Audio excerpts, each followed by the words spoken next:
மலேசியாவின் பொருளாதாரம் பாதிக்கப்படவில்லை என்று பிரதமர் டாக்டர் அன்வார் இப்ராஹிம் தெரிவிப்பது அவர் தெளிவாக இல்லை என்பதை உணர்த்துவதாக முன்னாள் பிரதமரும் பெர்சாத்து கட்சியின் தலைவருமான தான்ஸ்ரீ மொஹிதீன் யாசின் தெரிவித்துள்ளார்.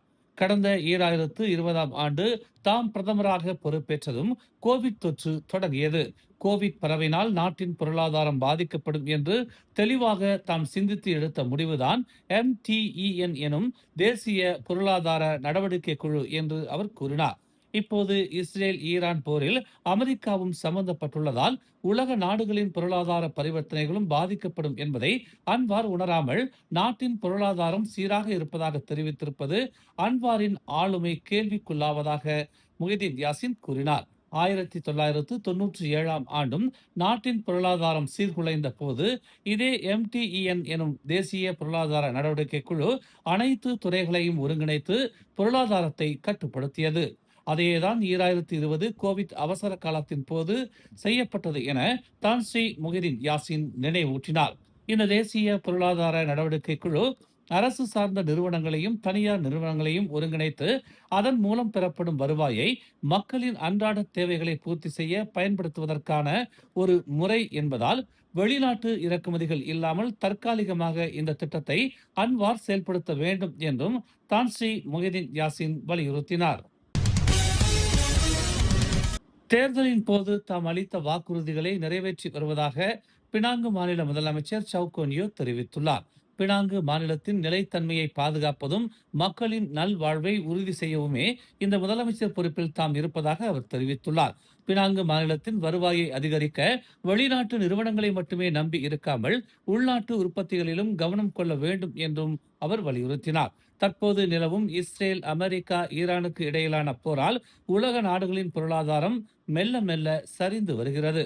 ஆனால் ஒரு சில நாடுகள் அதன் உள்நாட்டு உற்பத்திகளின் மூலமாக அந்நாட்டின் பொருளாதாரத்தை நிலைநிறுத்தி வருகின்றன. கோவிட்டுக்கு பின்னர் பினாங்கு மாநில உள்நாட்டு உற்பத்திகளை விரிவுபடுத்தி பினாங்கில் உள்ள உள்ளூர் வணிகத்தில் செய்த முதலீடுகளால் பினாங்கு மாநிலத்திற்கு பொருளாதார சிக்கல் ஏற்படாது என்று சவுகோன்யோ உறுதி அளித்துள்ளார். மசாஜ் நிலையத்தில் இரு ஆடவர்கள் பணம் கேட்கும்படியான காணொலி சமூக வலைதளங்களில் பரவியதை அடுத்து அது தொடர்பாக காவல்துறை வழக்கு பதிவு செய்துள்ளதாக கோலாலம்பூர் காவல்துறை தலைவர் டாக்டர் ஃபாடில் மாசூத் தெரிவித்துள்ளார். இதுவரை சம்பந்தப்பட்ட காணொலி தொடர்பாக 3 வெவ்வேறு புகார்கள் பெறப்பட்டுள்ளதாகவும் காணொலியில் உள்ள இருவரையும் காவல்துறை அடையாளம் கண்டிருப்பதாகவும் டத்தோ ஃபாடில் மாசூஸ் கூறினார். சம்பந்தப்பட்ட காணொலி வங்சா மாஜிவில் உள்ள ஒரு மசாஜ் நிலையம் என்பதால் சம்பந்தப்பட்ட மசாஜ் நிலையத்தில் காவல்துறை விசாரணை நடத்தி வருவதாகவும் அவர் கூறினார். கோலாலம்பூர் மாகாணத்தின் சிறப்பு அதிகாரி என அடையாளப்படுத்திக் கொண்ட இருவரும் பொதுமக்களிடமிருந்து எந்த ஒரு அச்சுறுத்தலும் ஏற்படாமல் இருக்க சம்பந்தப்பட்ட மசாஜ் நிலையத்திற்கு பாதுகாப்பு வழங்குவதாகவும் தெரிவித்து பணம் கேட்டதாக அந்த காணொலியில் பதிவாகி உள்ளது. சம்பந்தப்பட்ட இருவரும் எந்த கட்சியை சார்ந்தவர்களாக இருந்தாலும் அவர்கள் மீது காவல்துறை நடவடிக்கை எடுக்க வேண்டும் என்று கூட்டரசு பிரதேச அமைச்சர் ஹன்னா இயோ வலியுறுத்திய நிலையில் தற்போது அவர்கள் இருவரும் கோலாலம்பூர் MPP எனப்படும் மக்கள் பிரதிநிதி சபையைச் சேர்ந்த விஜேந்திரன், பாரதிதாசன் என கோலாலம்பூர் மாநகர் மன்றத்தின் மக்கள் நல பிரிவு தலைவர் டாக்டர் அஸ்மான் ஹாஜி அபீடின் தெரிவித்துள்ளார்.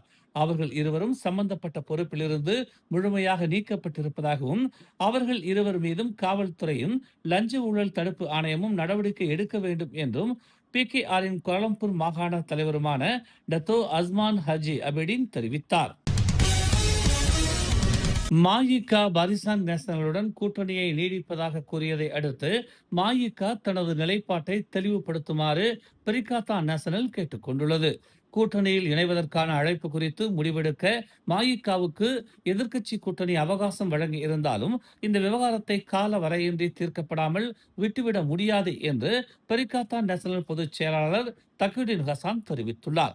மஇகா கடிதத்திற்கு பதிலளிக்கலாம் அல்லது ஒரு அறிக்கையை வெளியிடலாம். ஆனால் உடனடியாக பதில் வரவில்லை என்றால் அது பெரிகாத்தான் நேஷனலின் அழைப்பை நிராகரித்து விட்டதாக தாங்கள் கருதுவோம் என்று அவர் கூறினார். தற்போது பரிசான் நேஷனலுடன் நீடிப்பதாக மஇகா கூறியது தங்களுக்கு புதிராக உள்ளது என்று குறிப்பிட்ட அவர் இதை மஇகா தெளிவுபடுத்த வேண்டும் என்று அவர் இன்று தனது நாடாளுமன்ற தொகுதியான கொத்தபாருவில் நடைபெற்ற பிறநாள் பொதுக்கூட்டத்தில் செய்தியாளர்கள் மத்தியில் தெரிவித்தார். கூட்டணியில் சேர விருப்பம் தெரிவித்து கடந்த நவம்பர் மாதம் அப்போதைய பிரிகத்தான் நேஷனல் தலைவர் முஹிதீன் யாசினுக்கு மஇகா ஒரு கடிதத்தை சமர்ப்பித்ததாக தக்கியுதீன் கூறினார். அதிகாரப்பூர்வ அழைப்பு விடுக்கப்படுவதற்கு முன்பு அந்த விண்ணப்பம் பிரிகத்தான் நேஷனல் கூட்டங்களில் விவாதிக்கப்பட்டு அங்கீகரிக்கப்பட்டதாக அவர் தெரிவித்தார். இருப்பினும் பிரிகத்தான் நேஷனலுக்கு எந்த ஒரு முறையான எழுத்துப்பூர்வ பதிலும் கிடைக்காத நிலையில் அந்த அழைப்பை ஏற்க வேண்டாம் என மஇகாவின் மத்திய செயற்குழு புதன்கிழமை முடிவு செய்ததாக தக்கியுதீன் தெரிவித்தார். அவர்கள் சேர விரும்பவில்லை என்றால் அது பரவாயில்லை, பிரிகத்தான் நேஷனல் விற்பனைக்கு அல்ல என்று தக்கியுதீன் கூறினார். அம்னோவின் முன்னாள் தலைவர்கள் கட்சியில் மீண்டும் இணைவதற்காக அளித்த விண்ணப்பங்கள் குறித்து அம்னோ உச்சமன்றம் ஏப்ரல் 17 விவாதிக்கும் என்று தெரிவிக்கப்பட்டுள்ளது. செம்ப்ராங் நாடாளுமன்ற உறுப்பினர் டாக்டர் ஸ்ரீ ஹிசாமுடீன் ஹுசைன் மற்றும் இளைஞர் பிரிவு முன்னாள் தலைவர் கைரி ஜமாலுடீன் ஆகியோரின் விண்ணப்பங்களும் இதில் அடங்கும் என்று குறிப்பிடப்பட்டுள்ளது. ரூமா வங்சா உணர்வின் அடிப்படையில் இந்த விவாதம் நடத்தப்படும் என்றும், ஆனால் விண்ணப்பங்கள் மீதான முடிவு கூட்டத்தில் அறிவிக்கப்பட வேண்டிய அவசியம் இல்லை என்றும் அம்னோ உதவி தலைவர் doctor Sri Mohamed Khaled Nordin தெரிவித்தார்.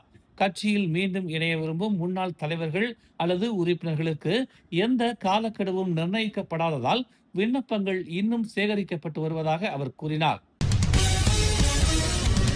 இந்திய முஸ்லிம் உணவகங்கள் சில பொருட்களுக்கு 30 விழுக்காடு வரை கூடுதல் செலவு கட்ட வேண்டிய நிலை ஏற்பட்டுள்ளதாக கூறியதை அடுத்து பிரஸ்மா எனப்படும் மலேசிய முஸ்லிம் உணவக உரிமையாளர் சங்கத்தை உள்நாட்டு வர்த்தகம் மற்றும் வாழ்க்கை செலவின அமைச்சு விளக்கமளிக்க அழைத்துள்ளது.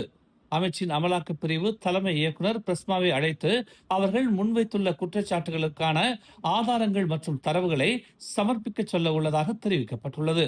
விநியோக சங்கிலி தடைகள், உள்ளீட்டு செலவுகள் அதிகரிப்பு மற்றும் உலகளாவிய பொருளாதார அழுத்தங்கள் போன்ற சவால்களை சமாளிக்க தொழில்துறையினருடன் இணைந்து செயல்பட அமைச்சு தயாராக உள்ளதாக உள்நாட்டு வர்த்தகம் மற்றும் வாழ்க்கை செலவின அமைச்சின் துணை அமைச்சர் ஃபுசியா சலே தெரிவித்துள்ளார். ஆனால் இந்த சூழ்நிலையை காரணம் காட்டி நுகர்வோருக்கு விதிக்கப்படும் விலை உயர்வுகள் சீரற்ற முறையில் இருக்கக்கூடாது என்று அவர் எச்சரித்தார். அநியாயமான விலை உயர்வுகள் கண்டறியப்பட்டால் கடுமையான நடவடிக்கை எடுக்கப்படும் என்று ஃபுசியா தெரிவித்துள்ளார்.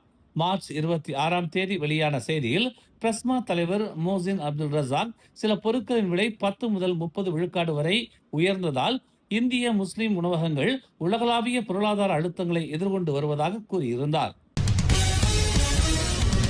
மேலும் செய்திகளை தெரிந்து கொள்ள தமிழ் மலர் இணையதளம், தமிழ் மலர் செயலி மற்றும் மலர் டிவி யூடியூப் சேனலை வலம் வாருங்கள். எங்களோடு இணைந்திருக்க மலர் டிவியை பதிவு செய்து கொள்ளுங்கள். உறவுகள் மகிழ்ந்திட விருப்பம் மற்றும் பகிர்வு சேவையை சொடுக்கிடுங்கள்.